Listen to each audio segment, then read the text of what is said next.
The desert wind carried Sarah Mitchell's sobs across the canyon as she stumbled through the sagebrush, her wedding dress torn and bloodied. 3 days of running from her father's ranch. 3 days since she'd refused to marry the cattle baron who'd beaten her during their courtship. Her feet were raw, her water gone, and the gold locket, her mother's last gift, felt heavy in her trembling hand as she approached the trading post at dawn. "Please," she whispered to the Apache man standing guard, holding out the locket. "Just bread and water. It's all I have left." Before you continue with Sarah's journey, I'd love to ask you to take a moment to subscribe to the From Wild West channel and give this video a like. Your support truly matters and motivates us to bring you more quality stories like this one. Where are you listening from today? Let us know in the comments. The warrior before her stood nearly 7 feet tall, his copper skin marked with ceremonial scars, his obsidian eyes studying her with an intensity that made her breath catch. He wore traditional Apache clothing mixed with cavalry pants. Spoils of war, she realized with a shiver. His long black hair was bound with leather, and a rifle rested against his shoulder with the ease of a man who'd held weapons since childhood. "Keep your gold," he said in perfect English, his voice deep as thunder rolling through mountain passes. "What you need isn't bought with metal. Come." Sarah's legs gave out. She expected him to let her fall, but massive hands caught her with surprising gentleness, lifting her as though she weighed nothing at all. She should have been terrified. The stories white settlers told about Apache warriors were filled with blood and fire. But his touch was careful, almost reverent, as he carried her into the adobe structure. "My name is Dakota," he said, laying her on a pallet of woven blankets. "It means friend to everyone. Though your people would call me enemy, I don't have people anymore," Sarah whispered, her voice breaking. "My father tried to sell me. The man he chose, he hurt me. I ran." Something flickered across Dakota's face. Not pity, but recognition. He'd seen this before, she realized. The cruelty of men who believed ownership equaled love. "You're safe here," he said simply. "Rest. We'll speak when you're stronger." The days that followed established a rhythm Sarah had never known. Dakota's home was a mixture of Apache tradition and practical adaptation. A small ranch he'd claimed after the wars, where he raised horses that were the finest she'd ever seen.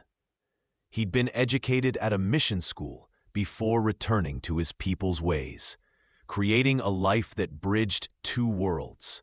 "You don't have to stay in the house," he told her on the 3rd morning, finding her sweeping for the 10th time. "You're not a servant here." "I need to earn my place," Sarah insisted, her pride still raw. "You already have a place. You're a person, not property." His words were firm but kind. "But if working helps you heal, then work. Just know, you owe me nothing." She learned he lived alone by choice, his family killed in a raid 10 years prior. The pain in his eyes when he spoke of them mirrored her own grief for her mother. Dead these 5 years from a fever her father had refused to treat properly, too busy expanding his empire. "Teach me," Sarah asked one evening as they sat by the fire. "Teach me to survive out here. I won't be helpless again." Dakota studied her for a long moment, then nodded. "Tomorrow, we begin." The lessons were brutal and beautiful. He taught her to ride like an Apache warrior, clinging to a horse's mane and moving as one with the animal. He showed her how to track water in the desert, how to read the sky for storms, how to shoot with accuracy that would shame most men. His patience never wavered, even when she fell or failed. Again, he'd say simply when she missed a target. Never disappointed, just certain she could do better. During those long days under the relentless sun, Sarah felt herself transforming. The bruises on her body faded, but more importantly, the bruises on her soul began to heal. Dakota never pushed, never demanded. He simply existed as a constant presence, strong, reliable, respectful. The first time their hands touched accidentally while cleaning rifles, electricity shot through her. She jerked back, and he immediately gave her space. "I won't hurt you," he said quietly. "That's a promise I'll keep until my last breath." "I know," she whispered, surprising herself with the truth of it. The turning point came during a summer storm that trapped them in the barn for 2 days. Lightning split the sky like heaven was tearing itself apart, and the horses stamped nervously in their stalls. Sarah was checking the roof for leaks when her foot slipped on wet wood. She would have fallen 20 feet if Dakota hadn't caught her, pulling her against his chest with one arm while gripping the loft railing with the other. They froze there, her hands clutching his shoulders, his heart pounding against her cheek. "Go slow," she whispered, not sure if she meant the descent or something else entirely. "It hurts." "What hurts?" His voice was rough with concern. "Wanting something. Being afraid to want it." Dakota lowered them both to solid ground, but didn't release her immediately. His calloused thumb brushed her cheek, catching a tear she hadn't realized had fallen. "I made a promise when they died," he said, his black eyes searching hers. "Never to love again. Never to give someone that power to destroy me." "I made the same promise," Sarah admitted. "After watching what love did to my mother, after what that man, he never loved you. Love doesn't leave bruises." Dakota's jaw clenched. "What I feel when I look at you, this terrifies me. Because it's real, and real things can be lost." Sarah lifted trembling fingers to his face, tracing the ceremonial scars she'd learned meant protector of the weak. "What if we're stronger together?" The kiss was inevitable, gentle as falling snow and fierce as wildfire all at once. When they finally broke apart, both breathing hard, Dakota rested his forehead against hers. "Together," he whispered. "That's the only way forward now." The morning after the storm, Sarah woke to find Dakota already gone. Panic seized her chest. Had he regretted the kiss? Had she pushed too far, too fast? But then she smelled coffee and fry bread and found him in the kitchen, his movements careful and deliberate as he prepared breakfast. "You cooked?" she said, surprise evident in her voice. "You've been cooking for me for months," he replied, without turning around. "Thought it was my turn." He finally looked at her, and the vulnerability in his eyes stole her breath. "I didn't want you to think last night was just that I expected much." Sarah crossed to him, placing her hand over his where it gripped the skillet handle. "I know what last night was, and wasn't. We have time, Dakota. We can go slow." His shoulders relaxed, and he turned his hand to lace his fingers through hers. "I want to do this right. Court you properly, not like those white men who think women are conquests." "Then court me," Sarah said softly. "Teach me your ways. Let me teach you mine. We'll figure out what right means for us." Over the following weeks, Dakota did exactly that. He brought her wildflowers every morning, not the cultivated roses white men preferred, but desert blooms that survived against impossible odds. Indian paintbrush, purple sage, golden brittlebush. Each bouquet came with a story about what the flowers meant in Apache tradition. "This one," he said, presenting her with a cluster of white evening primrose. blooms only at night. It waits for the right moment, the right conditions. Patient, strong. His dark eyes held hers. Like you. Sarah pressed the flowers to her chest, feeling tears prick her eyes. No one's ever seen me as strong before. Then they were blind, Dakota said simply. He taught her Apache phrases during their evening meals, laughing gently when she stumbled over the unfamiliar sounds. She taught him to waltz one evening, humming a melody her mother had loved, and his natural grace surprised her. As we moved with the same fluidity he showed when tracking or riding. "You're full of surprises," she said as they spun beneath the stars. "So are you," he replied, pulling her closer. "Every day I learn something new. Every day I find another reason to—" He stopped himself, the words hanging unspoken between them. "To what?" Sarah whispered. "To be grateful you stumbled into my life," he finished. But she heard what he hadn't said. It was too soon for those words, too soon for that truth. But it was there, growing between them like the desert after rain, inevitable, beautiful, worth waiting for. The first real test of their growing bond came on a scorching afternoon when Dakota returned from town with blood on his shirt and fury in his eyes. "What happened?" Sarah demanded, helping him inside. "Marshall's deputy," Dakota said through gritted teeth, sitting heavily in a chair. "Decided to teach the savage a lesson about shopping in the white stores. Said I was stealing." He laughed bitterly. "Had money in my hand, but apparently that doesn't matter when your skin's the wrong color." Sarah's hands trembled with rage as she cleaned the cut on his cheekbone, where the deputy had struck him with his rifle butt. "Did anyone stop him?" "A few tried. The shopkeeper knows me, knows I'm honest, but the deputy had his friends." Dakota caught her wrist gently as she dabbed too hard at the wound. "I didn't fight back. Would have given them excuse to do worse." "You should have," Sarah said fiercely. "You should have broken his—" "And then what?" Dakota's voice was tired. "They hang me? Burn my home? This is the world we live in, Sarah. My restraint isn't weakness. It's strategy." Sarah sank to her knees before him, her hands cupping his face.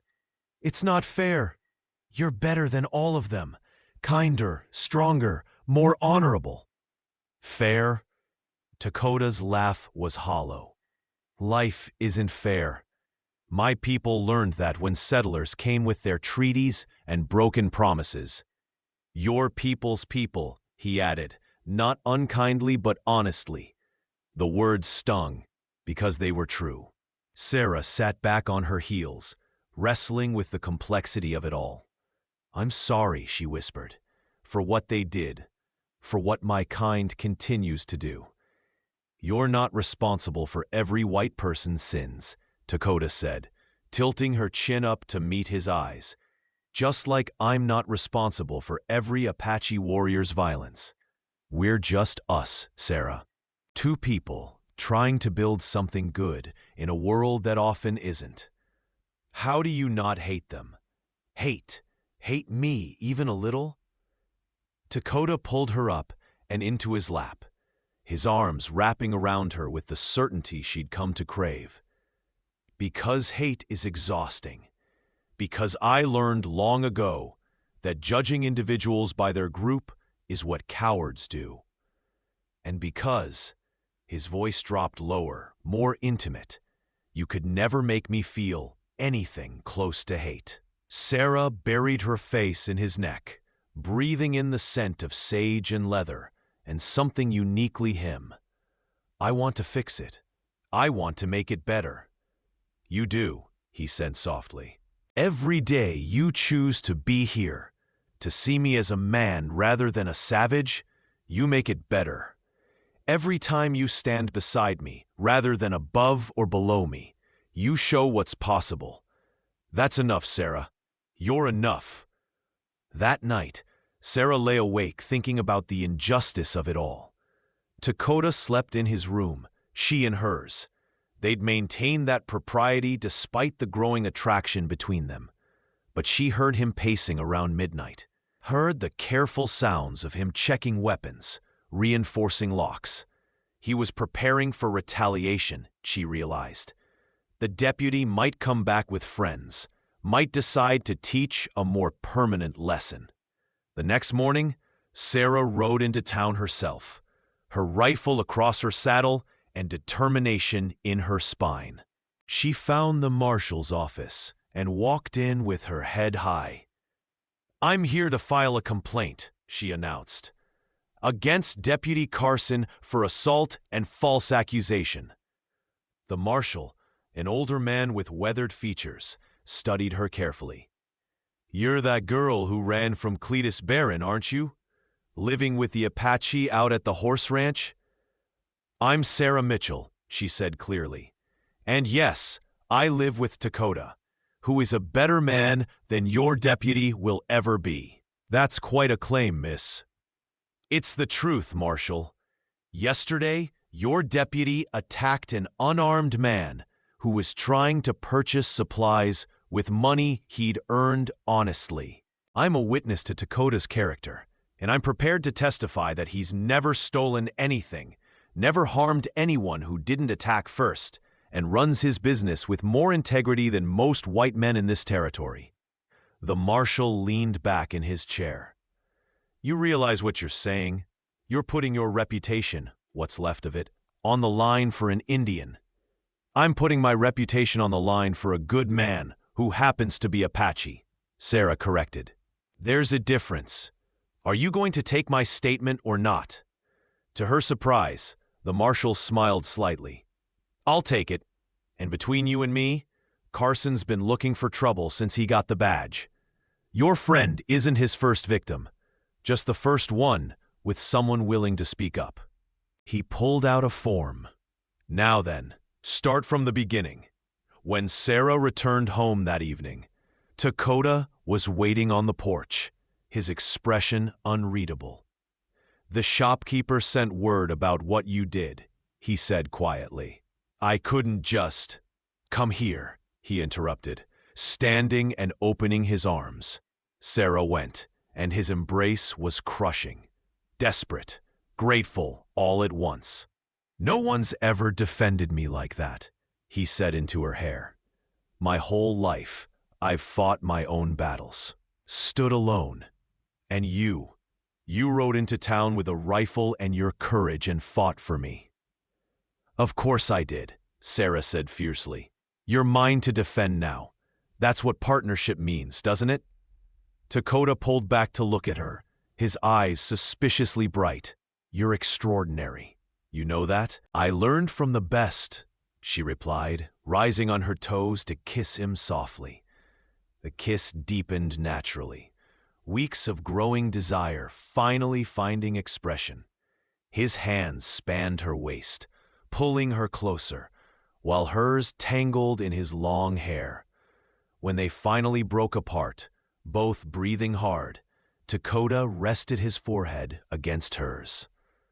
"We should slow down," he said, though his body clearly disagreed. "Why?" Sarah challenged, her hands still on his chest, feeling his heart race beneath her palms. "Because I want everything with you, and if we start this now, I won't be able to stop, and you deserve better than that.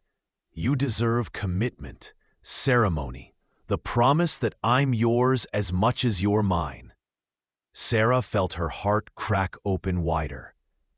"Are you saying what I think you're saying?" "I'm saying I want to marry you, Sarah Mitchell. But I want to do it right. Court you properly for a little longer. Give you time to be absolutely certain this is what you want. Because once you're mine, I'm never letting go." "I'm already certain," Sarah whispered. "I've been certain since you refused my gold and offered me dignity instead. But if you need time—" "I need you to be sure," Dakota said firmly.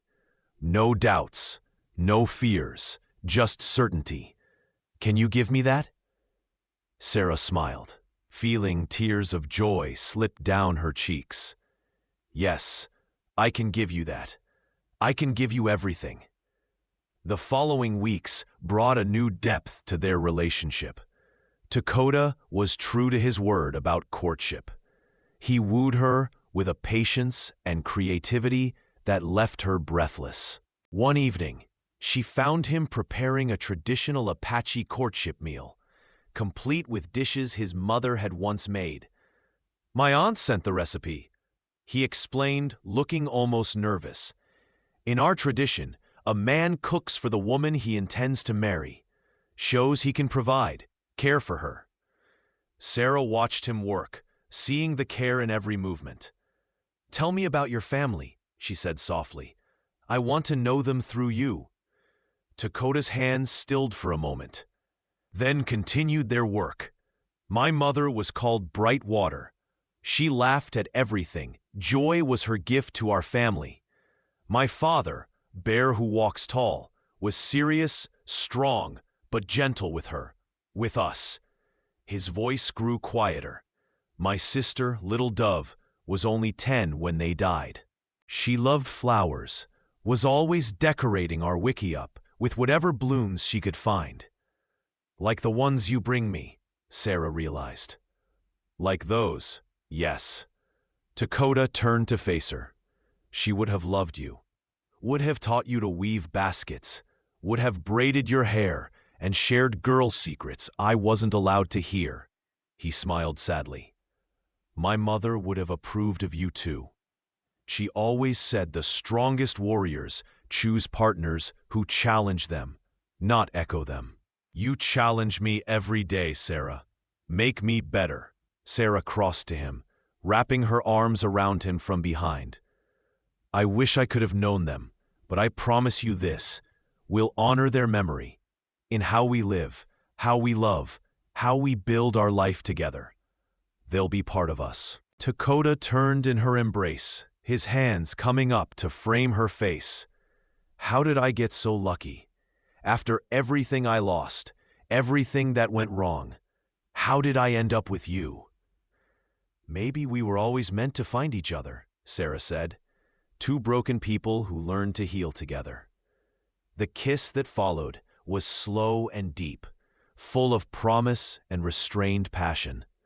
When Dakota's hands started to wander, sliding down her back to pull her closer, Sarah made a small sound of need that nearly undid his control. "Sarah," he groaned, his lips moving to her neck, "you're making this very difficult."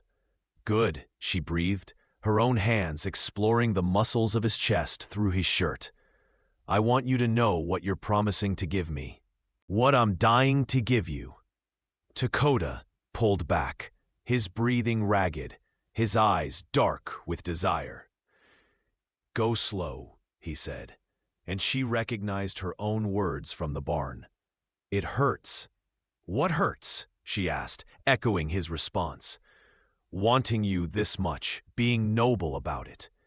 He smiled ruefully. "But I meant what I said. I want to do this right.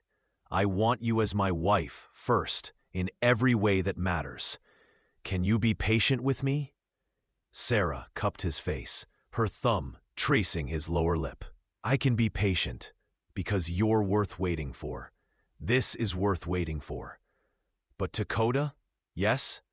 Marry me soon, because I don't know how much patience I actually have." His laughter was rich and genuine.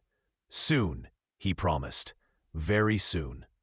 The turning point came on a moonless night 3 weeks later.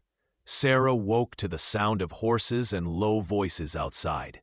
Her first thought was that her father had returned, but then she heard Apache language and recognized the dialect from phrases Dakota had taught her. She found Dakota on the porch, talking intently with 3 Apache warriors. Their faces were grim, their bodies tense with barely contained violence. When they saw Sarah, their expressions turned suspicious, and one said something harsh in their language.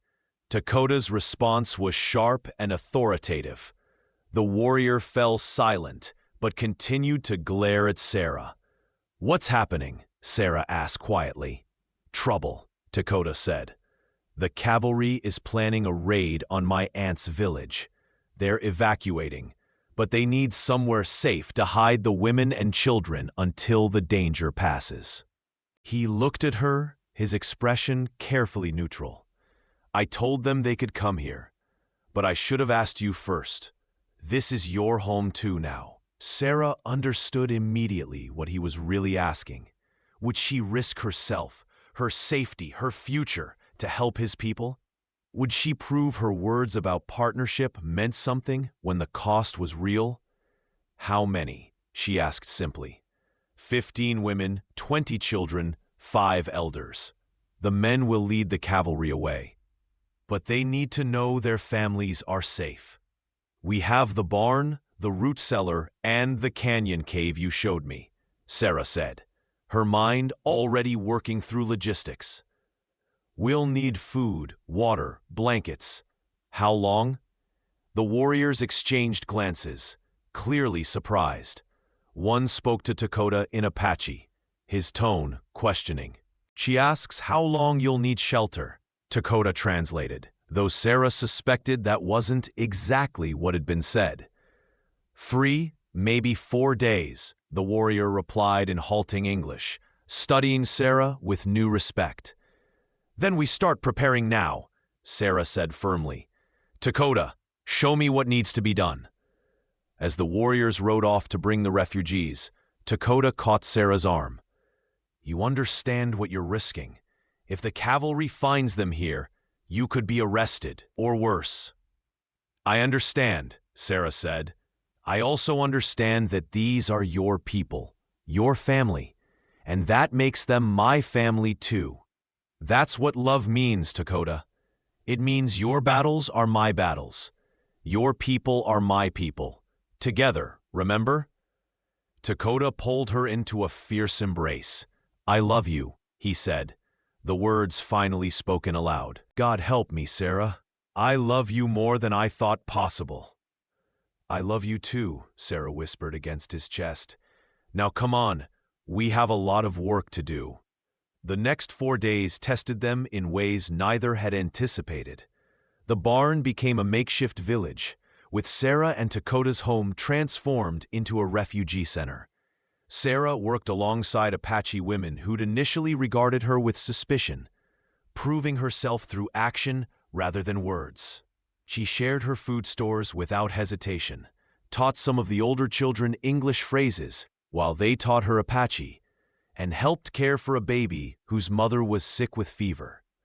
The Apache women watched her carefully at first, then gradually began to include her in their conversations, translating when necessary, sharing stories of their own lives. Takota's aunt, Gentle Rain, was a formidable woman in her 60s who studied Sarah with shrewd eyes before finally speaking to her in careful English. "My nephew says you will marry," she stated flatly. "Yes," Sarah replied simply. "You know what this means. The life you choose will not be easy. White people will hate you for loving him. Some of our people will never trust you for being white. Your children will belong fully to neither world." "I know," Sarah said, "but they'll belong fully to us, and we'll teach them that love matters more than hatred, that kindness matters more than prejudice, that family is built through choice, not just blood." Gentle Rain studied her for a long moment, then smiled slightly. "You are stronger than you look. Good. He needs strong." His mother was strong too. She reached out and touched Sarah's cheek gently. "You will do. Yes, you will do." The approval felt like a gift beyond price. On the 3rd night, the cavalry did come searching. Sarah stood on the porch with Takota, her rifle in hand, her spine straight as soldiers surrounded their home. "We have reports you're harboring hostile Indians," the lieutenant announced. "We need to search your property." "You have reports wrong," Sarah said clearly. "This is private property, and you have no warrant." "We don't need a warrant when it comes to Indian affairs," the lieutenant sneered. "Actually, you do," said a familiar voice. Marshal Dawson rode into view, his deputy, not Carson, but a younger man beside him. "This property is owned by a United States citizen who pays his taxes and follows the law. You want to search it? You go get a warrant from Judge Henderson. Until then, you're trespassing." The lieutenant's face reddened. "You're defending an Indian and his white whore?" Dakota moved like lightning, but Sarah's hand on his arm stopped him. "I'm defending the law," the marshal said coldly, "which is more than you're doing. Now move along, before I arrest you for harassment and trespassing." The cavalry left, but not before the lieutenant looked at Sarah with such hatred that ice ran down her spine.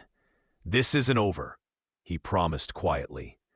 "Yes, it is," Sarah replied, her voice steady despite her fear. "Because I'm not afraid of you, and I'm not alone." After they left, Sarah's legs gave out, and Dakota caught her, holding her as she trembled with delayed reaction. "You were so brave," he murmured. "So incredibly brave."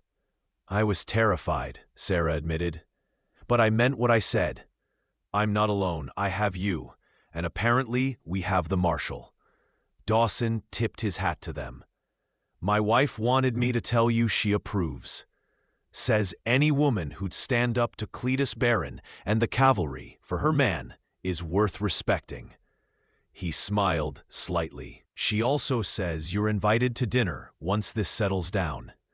Fair warning, she'll want to hear every detail of your courtship." After the refugees safely departed 4 days later, tearful goodbyes and promises to attend the wedding, Sarah and Dakota finally had their home to themselves again. They stood in the kitchen, surrounded by the aftermath of sheltering 40 people, and looked at each other. "So," Dakota said, "think you're ready to marry me now? Or should we wait for another crisis?" Sarah laughed, exhausted and exhilarated, and more certain than she'd ever been about anything. "I think we've proven we can face anything together. Let's make it official before the next disaster strikes." "How about next week?" Dakota suggested, pulling her close. "I'll send word to the elder. You can make whatever arrangements you need." "Next week is perfect," Sarah interrupted, then kissed him soundly. "But Dakota, yes, after we're married, no more separate rooms. I've been patient enough." His laughter was warm against her lips. "Agreed.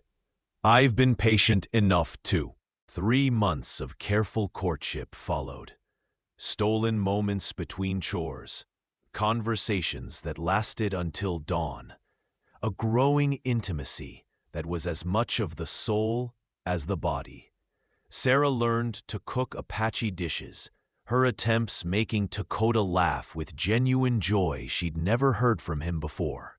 He carved her a comb from deer antler, spending weeks getting every detail perfect. "You see me," she told him one evening, as they watched the sunset paint the desert in impossible colors. "Not what I should be, or what I was, just me."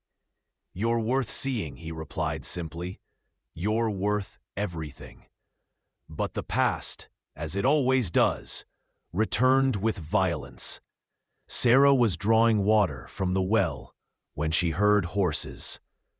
Her blood turned to ice as she recognized her father's voice, accompanied by the cattle baron and 6 hired guns. "Found her!" The baron's shout was triumphant and cruel.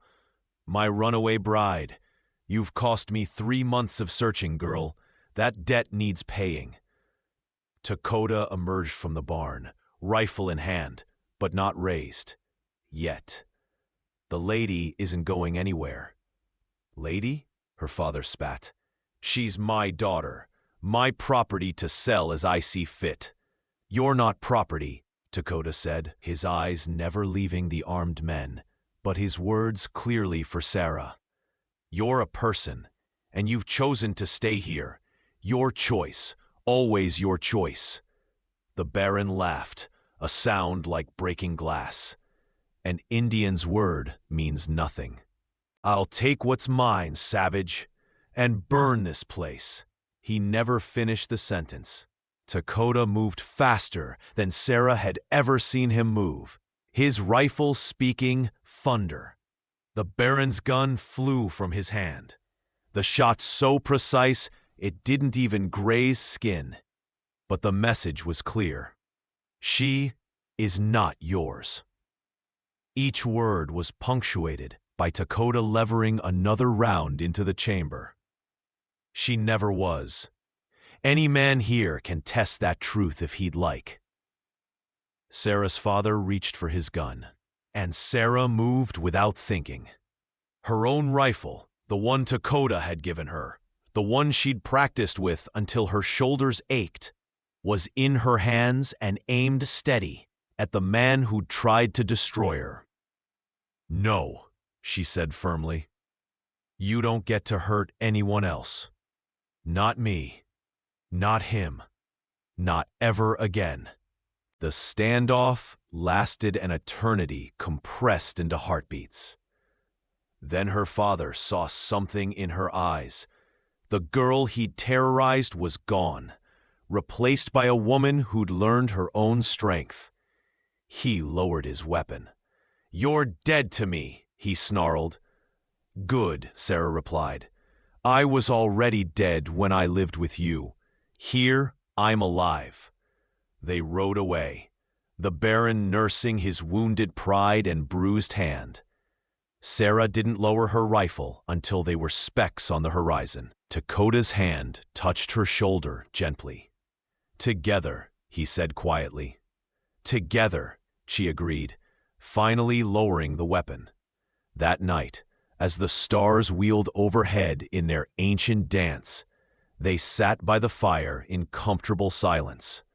Finally, Dakota spoke. I love you, he said, the words clearly difficult but necessary.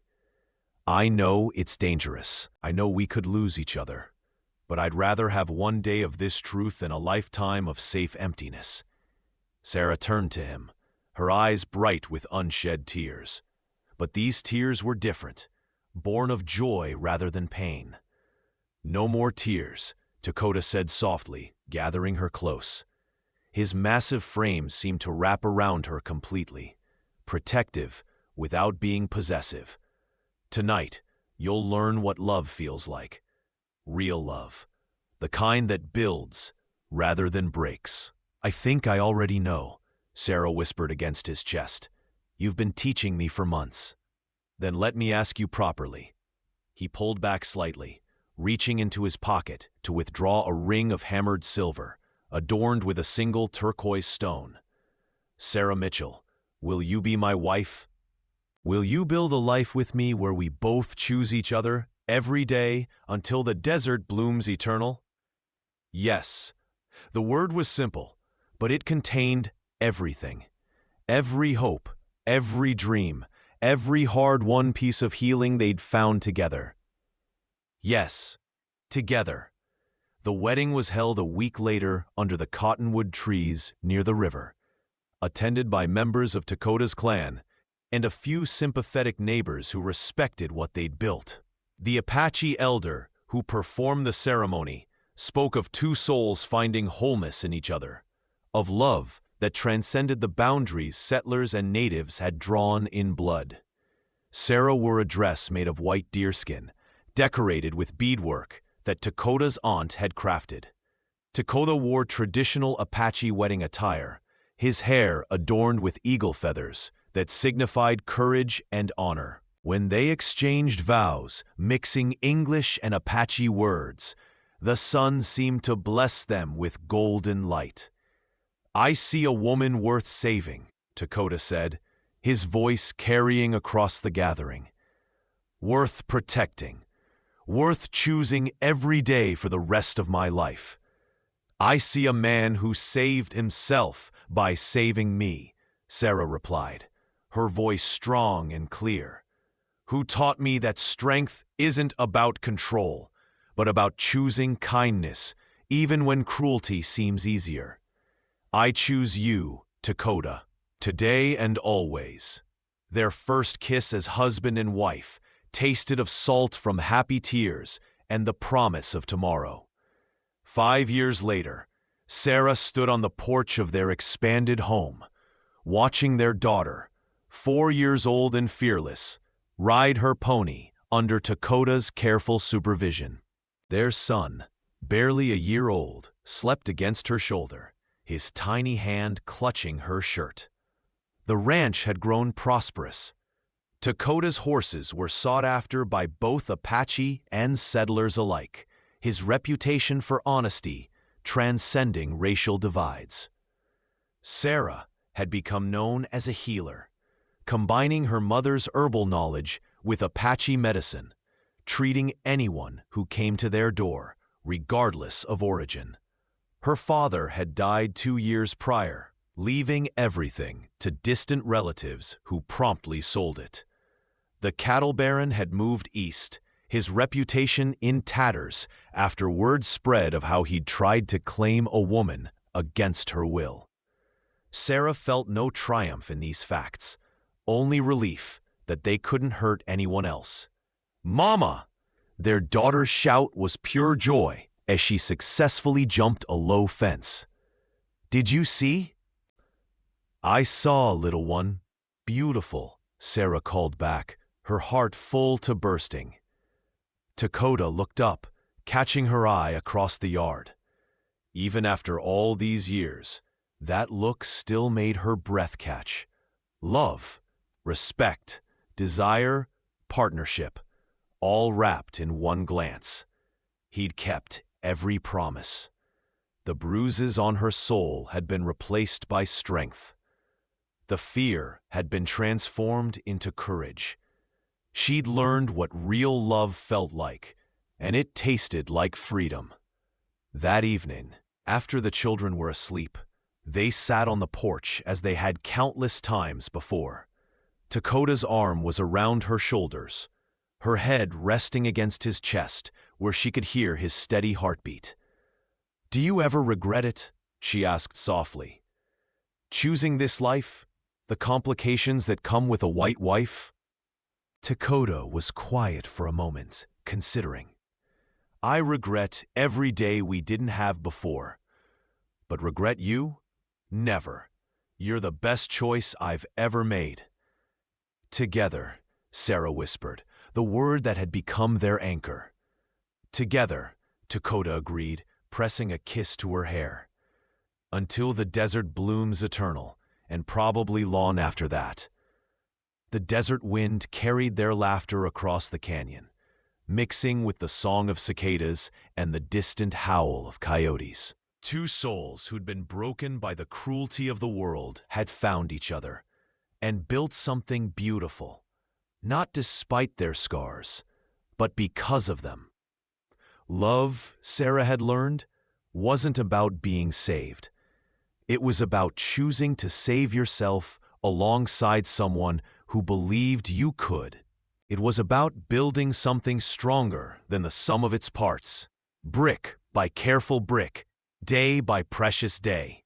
And in the vast wilderness of the American West, where survival often came at the cost of humanity, they'd created something rare and precious, a home built on respect, trust, and a kind of love that transformed pain into power. The stars wheeled overhead, eternal witnesses to a love story the world said couldn't exist. But Sarah and Dakota had never been good at following the world's rules. They'd written their own story instead, one of courage, healing, and the revolutionary act of choosing kindness in a brutal world. And it was beautiful. Thank you so much for listening to this story. I'd love to know where you're enjoying this tale from. Are you listening at home, during your commute, or perhaps while working? Please subscribe to the From Wild West channel and share your thoughts in the comments below. What did you think of Sarah and Dakota's journey? Your feedback means the world to us.